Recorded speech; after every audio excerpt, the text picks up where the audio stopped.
which is to expunge 5 internal memos from the record. Those internal memos, my Lord,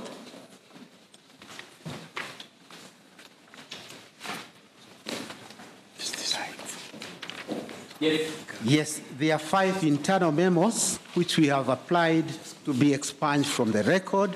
There is an affidavit in support and written submissions. Ms. Melissa Ngania will make the presentations on behalf of our team.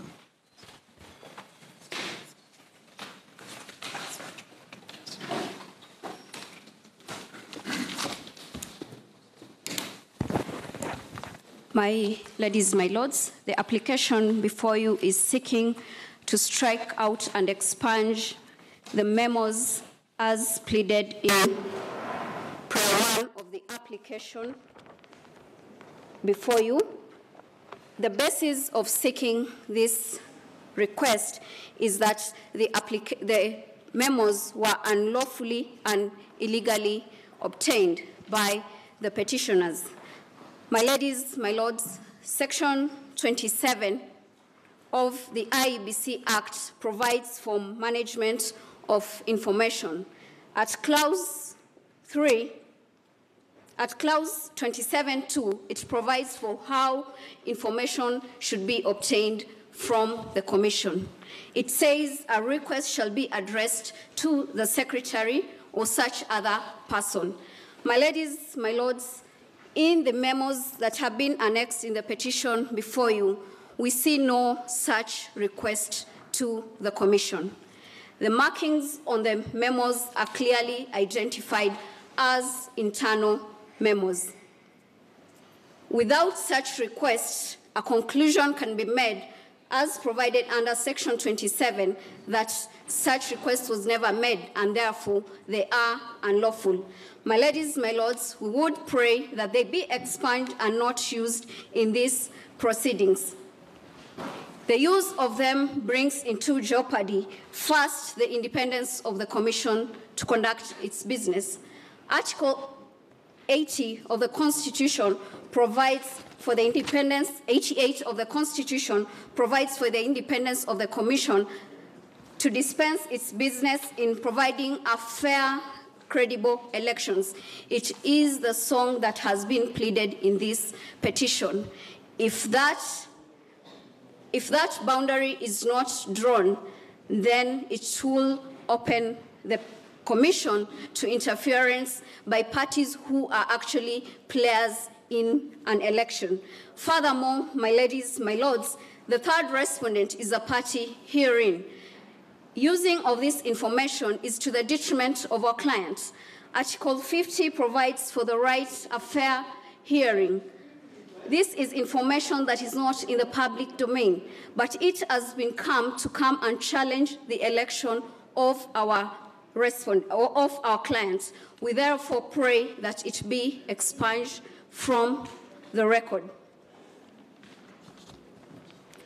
My lords, if the Commission wanted the information to be within the public domain, then it would have published it in its website as provided under 27(1).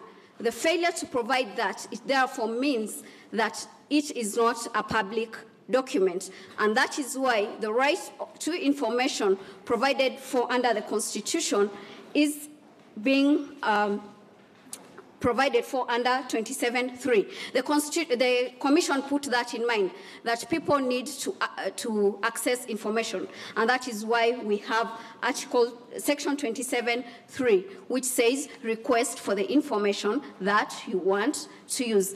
My ladies and my lords, that would be our reason why those documents should be expunged. Unless my ladies and my lords have any question, that will be our submission in respect to that application. Thank you very much. Thank you very much. I'm most obliged. Yes.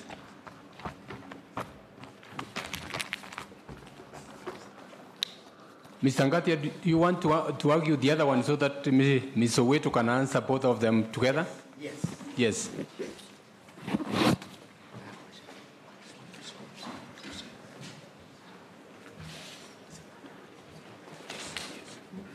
I suppose that's okay with you, Ms. Soweto? Yes, sir.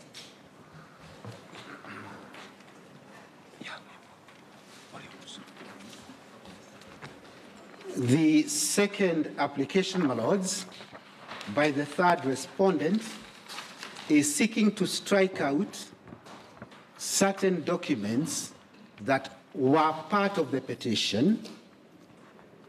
The deadline for filing the petition was 6th October.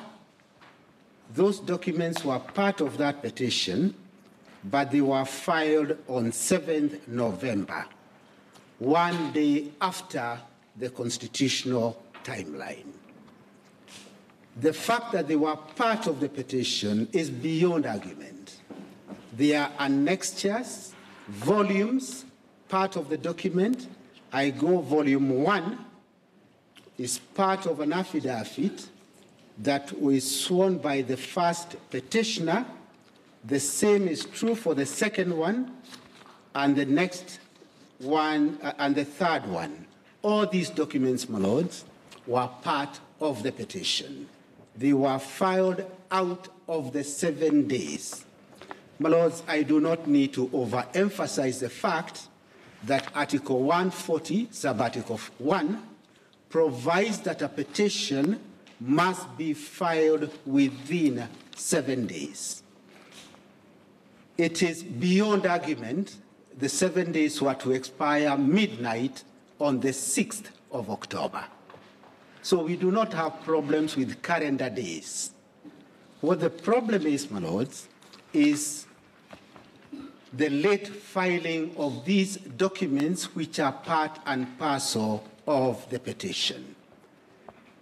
In addition to that, my lord, the second prayer is seeking an affidavit that is referred to in paragraph 76 of the first petitioner's petition. My lords, when you go to paragraph 76 of the first petitioner's affidavit, there is reference to an affidavit by James Gondi. Gondi is N-G-O-N-D-I.